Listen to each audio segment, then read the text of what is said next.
আজকে তোমাদের সাথে একদমই একটা সিম্পল লুক শেয়ার করব। এখানে কোনো রকমের আমি ফাউন্ডেশন অ্যাপ্লাই করিনি, একটা ঘড়ি পরছিলাম আর চোখটাকে খুব সুন্দর করে আঁকছিলাম। এটা না করলে লুকটা একদমই সিম্পল হয়ে যেত। এরপরে একটা রেড লিপস্টিক পরেছিলাম, এরপর আমার কাছে যা অর্নামেন্টস গুলো ছিল সেগুলো পরে পরে অ্যাপ্লাই করছিলাম, বাট এটা এই লুকটার সাথে মানাচ্ছিল না। তারপরে ঠিক করেছিলাম এই ইয়াররিংসটা বেশ ভালো লাগছিল।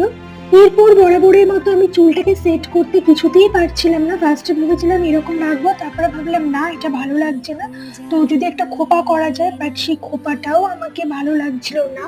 তো ওই জন্য আমি খোপাটাও লাস্টে খুলেই দিয়েছিলাম। এরপরে চুলটাকে পুরো খুলেই দিয়েছিলাম বরাবর আমি যেরকম করি, কারণ কোনো হেয়ার স্টাইলে আমার ফেসের সঙ্গে আমার ঠিক ভালো লাগে না, তো ওই জন্য চুলটাকে ছাড়াই রাখলাম।